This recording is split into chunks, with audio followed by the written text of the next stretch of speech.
Shalom Uvrahá para você e toda a sua casa. Paz e bênção em nome do Senhor e Salvador Yeshua, o Messias de Israel e de todos os povos e nações. Neste dia nós temos uma paraxá, uma porção muito especial. Porção de número 12, Vairi e viveu. Hoje vamos aprender sobre a bênção. Deus não nos dá bênçãos genéricas. Deus, o Deus de Abraão, Isaac e Jacó, ele dá bênçãos específicas, bênçãos peculiares, de acordo com o nome da pessoa. Vamos aprender isso hoje? Já dá o seu like, inscreve no canal Escola de Profetas. E o estudo de hoje está recheado de pérolas, de grandes riquezas espirituais.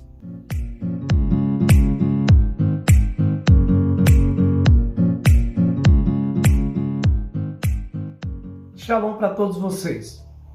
Aprendemos então que o nome determina a bênção. Não estamos falando apenas da nomenclatura, da letra em si. Mas sabemos que por trás das letras existem vida. A própria Torá tem a alma da Torá. As palavras de Deus escritas na Bíblia Sagrada têm alma. Vamos ler alguns versículos e já introduzir a nossa reflexão de hoje na paraxá Vairi e viveu. Estamos aqui no episódio em que Jacó está prestes a falecer e chama os filhos para dar uma bênção específica para cada um deles. Cada filho representando uma tribo com uma bênção específica. Veja que já no início deste vídeo eu te chamo à reflexão para que você pense: as bênçãos dadas aos 12 filhos de Jacó, representando as 12 tribos, eram bênçãos iguais? Elas eram parecidas? De forma nenhuma. Cada um recebeu uma bênção específica de acordo com o nome que carregava. Ou seja, não estamos falando só do nome, mas da postura, do caráter e do chamado espiritual e da missão de cada um deles. Versículo 49, Gênesis 49, verso 1 em diante, diz assim: E chamou Jacó, Israel, Jacó, seus filhos, e disse: Ajuntai-vos, e vos anunciarei o que vos acontecerá no fim dos dias. Juntai-vos e ouvi, filhos de Jacó, e ouvi a Israel, vosso pai. E aí, no versículo 3 em diante, começando por Ruben, ele começa a dar uma bênção específica a todos os filhos. E aí nós vamos chegar a um episódio muito interessante, em que os netos de Jacó, ou seja, os filhos de Yosef Atzadik, José o Justo, o seu filho querido Yosef, José, que agora ele encontrara seu filho novamente, os filhos de José são adotados não só como filhos, mas recebem a honra de tornarem-se tribos. Vamos ver esse texto. Gênesis 48, verso 8, diz assim: Vendo Israel, os filhos de Yosef, perguntou: Quem são estes? Antes de prosseguir, vamos a um midrashim. A pergunta aqui no original não é quem são estes, no sentido apenas de saber quem é a pessoa que está ali. Mas ele está perguntando, e a sua visão já está um pouco cansada, quem são essas pessoas, mas principalmente ele quer que José, o seu filho, diga o nome deles. Diga-me, José, os seus nomes, porque eu os abençoarei de acordo com o nome deles. No verso 9 continua: José diz a seu pai: Eles são meus filhos, que Deus me deu aqui. Continuou Israel: Trazemos aqui, peço-te, para que os abençoe. Agora nós vamos chegar numa parte importante da bênção. Olha o que é dito para eles. Gênesis 48, 14. Mas Israel estendeu a mão direita e a pôs sobre a cabeça de Efraim, que era o menor, e a sua esquerda sobre a cabeça de Manassés, cruzando assim as mãos, não obstante ser Manassés o primogênito. Verso 15. E abençoou a José, dizendo: O Deus em cuja presença andaram meus pais Abraão e Isaac, o Deus que me sustentou, desde que nasci até o dia de hoje, o anjo que me livrou de todo o mal, abençoe estes rapazes. Ele começa a dar a bênção para José e direciona a bênção para os rapazes. Abençoe esses rapazes, seja chamado neles o meu nome, o nome de meu pai Abraão, Isaac, e multiplique-se abundantemente no meio da terra. E no verso 17 diz: Vendo José que seu pai punha a mão direita sobre a cabeça de Efraim, foi-lhe desagradável e tomou a mão de seu pai para mudar a cabeça de Efraim para a cabeça de Manassés. O pai continuou dizendo: disse José a seu pai: não faz assim, meu pai, este é o primogênito, põe a tua mão direita sobre a cabeça dele. Mas o pai se recusou e disse: esse filho meu, eu sei, também será um povo, também será grande. Contudo, seu irmão menor será maior que ele, e sua descendência será uma multidão de nações. E Jacó dá a bênção maior de multiplicação para Efraim. A palavra Efraim, em hebraico, significa duplicidade ou fruto duplo. Isso nos mostra que Jacó está dando a bênção de acordo com a identidade de cada filho de José. Aqui eu quero fazer uma rápida reflexão sobre nomes na Bíblia. Veja que todas as vezes que Deus vai fazer algo grande na vida de algumas pessoas na Bíblia, pessoas como eu e você, ele insiste em mudar o nome. Ou ele vai acrescentar letra, ou ele muda totalmente o nome, ou ele acrescenta, ele dá um acréscimo ao nome com letras hebraicas. Abraão se chamava Abrão.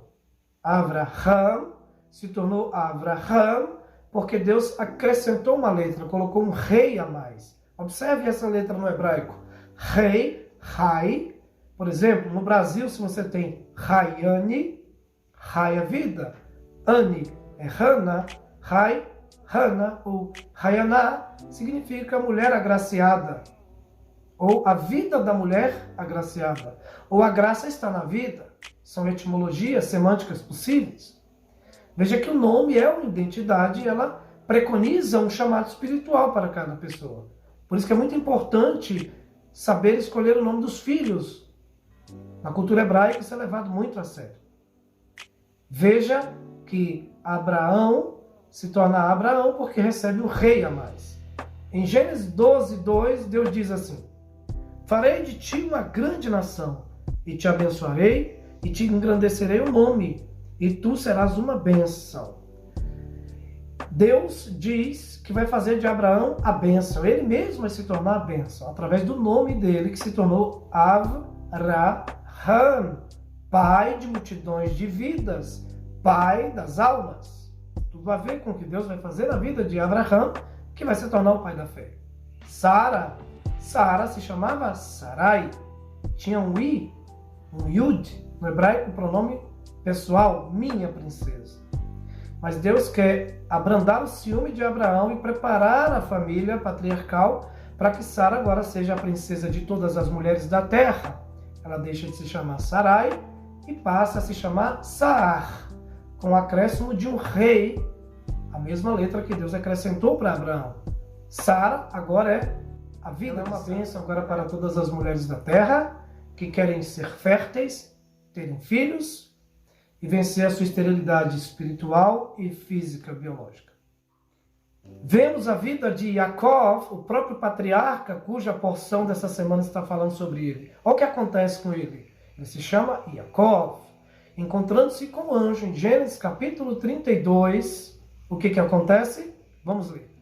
No capítulo 32 de Gênesis, verso 27, diz assim: perguntou-lhe o homem, qual é o teu nome? E Jacó respondeu, Jacó. Verso 28. Então o homem disse, não te chamarás mais Jacó, mas Israel, porque lutaste com Deus e com os homens e prevaleceste. Aqui mais uma vez há uma mudança na essência, no propósito, na postura da pessoa. Sempre que Deus muda o nome de pessoas na Bíblia, está mudando seu destino, está mudando o seu chamado, mudando o rumo de suas vidas. O nome aponta para uma bênção específica na vida da pessoa. E quando nós estamos trazendo para vocês o nome, é o chamado, a caminhada e a postura da pessoa em relação àquele chamado. Abraão cegamente obedeceu a Deus e seguiu seu chamado. Yosef não perdeu sua identidade e se comportou de forma branda, agradável e extremamente justa diante das dificuldades. Jacó, um homem atribulado, provado de uma vida tumultuada, também manteve firme sua fé em Deus. Pessoas que Deus chama, geralmente ele muda o nome, ele muda a história, ele muda a essência. Eu costumo dizer que até o DNA da alma é mexido, é transformado quando Deus passa a habitar no caminho, na caminhada de uma pessoa. O que nós aprendemos aqui quando Deus vai abençoar Manassés e Efraim? Hoje, se você conversar com qualquer rabino, estudioso da Torá e da história hebraica, qualquer antropólogo vai te dizer que realmente o cristianismo se tornou a maior religião do mundo, perdendo apenas para o islamismo. Nós somos mais de 1 bilhão de pessoas no mundo que declaram que acreditam que Jesus é o Messias e vai voltar. O que isso nos arremete? Manassés representa um tronco do povo judeu na terra e daqueles que servem a Deus. Efraim representa um outro tronco que se tornou maior, pois é o duplo fruto. Segundo alguns estudiosos, a América representa bem os efraimitas. O Brasil, segundo alguns, em sua maioria, é a tribo de Efraim perdida, que se tornou tribo. Querendo ou não, Jacó viu os acontecimentos dos últimos dias, segundo o capítulo 49. Quando ele começa a abençoar cada uma das tribos, cada um dos filhos, ele está vendo o futuro. Ele está vendo muito além dos dias dele. É muito importante essa reflexão de Deus quer engrandecer o teu nome, como fez com Abraão. Deus quer mudar a tua história, como fez com Jacó. Deus quer colocar em você uma essência poderosa, peculiar, para que você carregue um legado. Deus não dá bênçãos genéricas. Deus não é uniforme. Ele não trata as pessoas tudo por igual. Deus tem escolhas e elas têm que ser respeitadas. E nas escolhas de Deus eu te convoco, te convido a refletir sobre isso.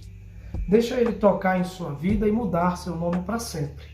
E te dar um chamado específico, uma missão específica. Para que você se encontre no mundo. Encontre o seu chamado, o seu propósito.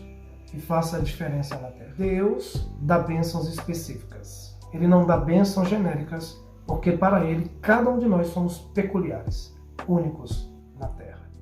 Jesus, em sua bênção sacerdotal, no capítulo 17, diz: Pai, eu não te peço que os tires do mundo, mas que eles permaneçam no mundo para fazer a diferença, para ser a luz do mundo. Ele está orando isso em João 17. E ele diz: santifica-os na verdade, a tua palavra é a verdade.